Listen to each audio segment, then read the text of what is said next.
G'day my friends, Marty Ware here from Maddys Garden.com.au. Now have I got a super awesome video for you today, because I love to grow in coffee compost, and I reckon you might too soon after watching this video. It's a readily free resource available that's going out to landfills every day in millions of tons a year.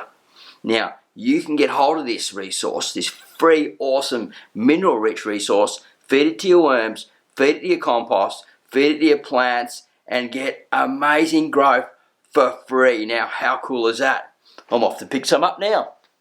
Today I'm on my daily rounds to pick up coffee from the local cafes. You see, the average Aussie cafe produces 80 kilo of spent coffee grounds a week. Now, I like to use that as a free resource in my garden, and possibly you will too.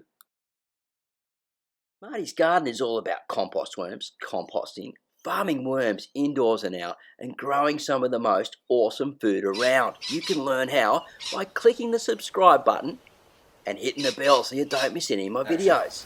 Welcome to the Marty's Garden Show.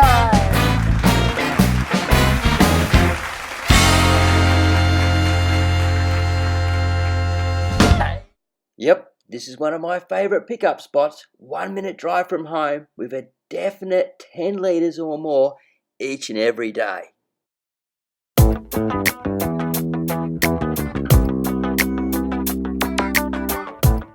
Knock knock, it's Marty Ware here from Marty's Garden. Come to pick up my daily coffee fix.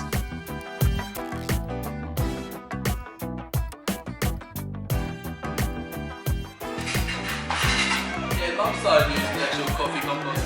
Has she? Yeah, she loves it. It's good stuff, man. It's alright. If you use it properly, it's break it down first Yeah. in like a wood chip or sawdust, and it's really good. Okay, right. Yeah. I have to let them know about that one. Yeah. Coffee grounds make awesome worm castings and worm food, compost, and even right down to used as seed raising mix. And believe me, the plants you can grow using this wonderful resource is almost endless. So look at that, you can see there's castings there. That's pretty cool. Some little worms in here. Just going to spread this through. This is my seed raising mix. So what I've got here is a pH kit. This is one of the basic ones where you test it with the moisture. And I've got like a lump of mushroom compost here, and also a chunk of coffee which comes straight from the coffee shop that I get it from. And so what I need to do is I need to get into my kit here, and we're going to make a mix together, see? So it's going to show me just how acidic it is. Now, when you're reading sort of online, it talks about it being acidic and just a little bit above neutral and things like that.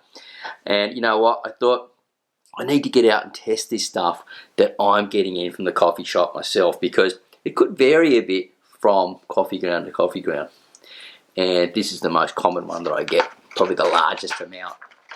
And so maybe I might end up testing from the 2 different cafes that I get. So this is the indicator. So we put a couple of drops in there. And then apparently what we're going to do, mush it all up. And it goes a bit like a greeny colour sort of thing. And then we put the indicator powder on top. So it's this one here, the white one here. And that'll give us the colour. Now we're under fluoro light here, so I'm supposed to go under a more of a lateral light. But this will give us something pretty close. So just put a bit of this on. And then I'll pull it close to the camera for you, because I'm just shooting on my own car into school today. And look at that, it's going green. So what we need is our card here. And that shows us all the different ones. So if it's more along the green line, it's more acidic. And so the closer to the yellow, the more yellow it gets, more heavily acidic it is. And so we're getting like a lime greeny sort of colour here. Now, as I said, this is under fluoro light, so we're not going to get the exact colour unless I go out into the daylight. We can see here it's around about, it's showing a lot whiter than it is, because it's setting up the lights coming off this and everything. So it's hard to show exactly on the camera. But I would say it's more on the greenish side than the yellow. So it's around about 5.5 to 5. I would say probably pretty much nearly spot on 5 if I was to take it outside and have a good look at it. So it's really just a little bit acidic, 7 is neutral, and that is actually perfect for growing like tomatoes and strawberries and all different types of things. So in theory, you compost this down, the mushroom compost, which is more alkaline, generally more alkaline. Sometimes it can border around between alkaline and acidic depending on how much chicken manure is left in it, and mix it with that stuff, and you end up with a very, very good compost. I'm off to make some more. Oh man, microgreens, mustards, purple sangos, oh yeah, and one of my favourite, red vein sorrel, all growing in coffee compost. Now take a look at this no-dig coffee compost garden bed with an amazing red papaya looking a bit more like a coconut tree growing straight out of it.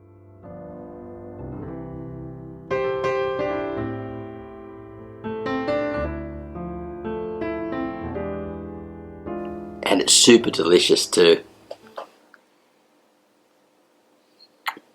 Oh, so good. More. So how do we make a dark, rich coffee compost?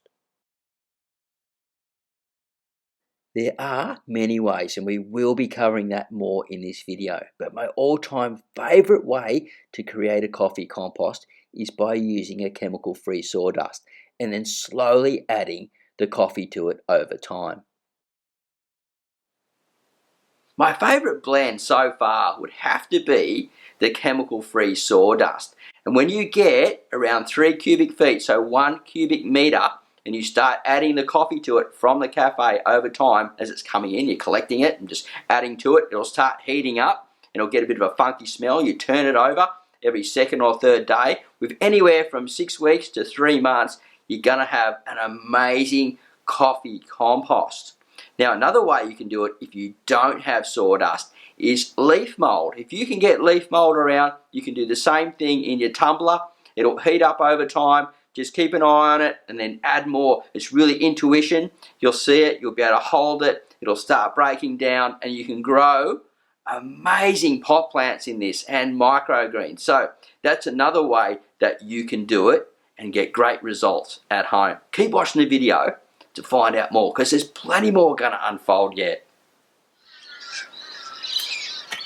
So coffee is also really awesome into compost systems when you've got pest problems. Now this time of year I get really bad fruit fly because everyone's not taking care of their citrus trees around here and there's fruit everywhere, and so we get these fruit fly explosions. And as you can see, so I'm going to put about half a bucket of coffee into this, so we can see that's nearly full, and that won't get too hot because it's quite a big system and the fruit fly will hate that. Now I'm going to do that in here on this one as well.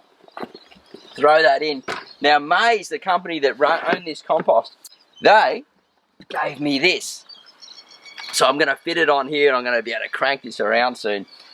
They reached out to me and sent me one, so that's really nice, and thanks Maddys for that. So I'm just going to turn this now. I haven't put the handle on there yet.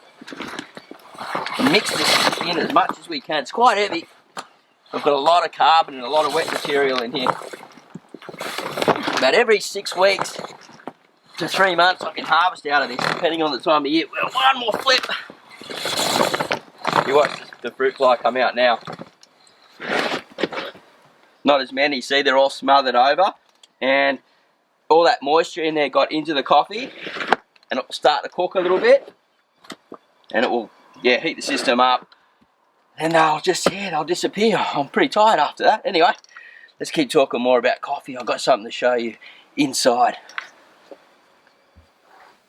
So I've been doing some research online to do with spent coffee, and I come up with this lady. Her name is Dr. Tien Hun, and she's a senior lecturer in the School of Science at Rimut University. And she wrote an article recently about, in the conversation.com actually is the name of the website, Going to Ground, How Used Coffee Beans Can Help Your Garden and your health. And she talks about here, the opening sentence is really interesting and it just opens your eyes up. Did you know that your morning cup of coffee contributes to 6 million tonnes of spent coffee grounds going to landfill every year?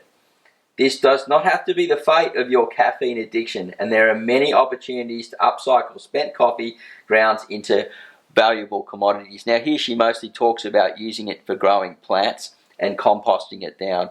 And her discoveries show that it's not a good idea to just be throwing raw coffee spent grounds into pot plants and onto the ground and things. The caffeine hasn't always been dissipated through, and there are some chemicals and things which do affect plants. They're good for us, but not so great for the plant. So when you compost it down, you get a much better, valuable resource. And if we go down, we scroll down here, you can see that she's got some different results here from trials that she's done over in the past. And it's a very, very interesting article. So what I'm going to do is I'm going to leave a link for you down below in the description if you want to find out more on this subject.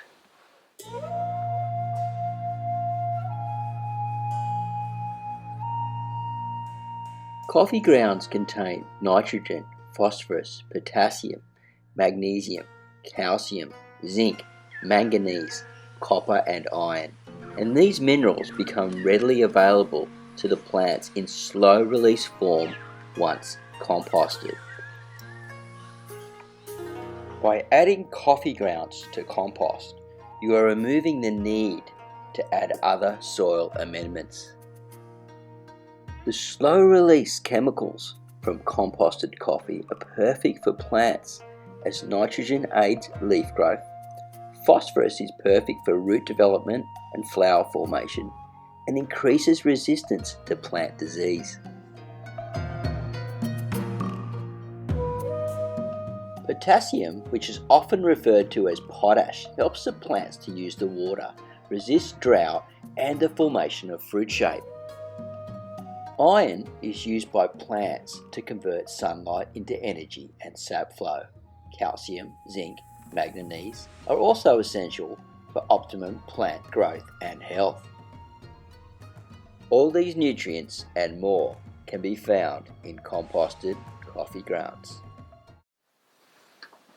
So there you go, composted coffee grounds make an awesome fertilizer for your garden.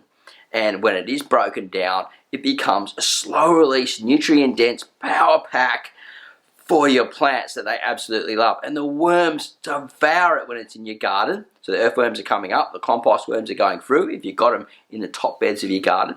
Also, what you can do is you can feed it to your worm farms. Just don't overdo it because it can get quite hot in an enclosed system. So less is always better. You can actually then compost it through your tumbler or outside in your sort of like a fork compost area and then feed that to your worms that way. There's lots of things you can do with coffee compost. And as you saw from my plants in my garden, everything's growing in that. They are just powering. I get plenty of beautiful leaves growing, lots of fruit production, lots of flowers, and it is just a pumping food warehouse out there in my backyard. So I'm just loving life here, harvesting every day, harvesting my worms, getting my coffee, and enjoying life. And you can do it too. It's not really that hard. Just keep following my show. Join my newsletter over at maddysgarden.com.au to keep on learning and educated, and you will be going and growing up in no time. Right, have a great day, have a garden, and we'll see you in the next video real soon. Bye for now.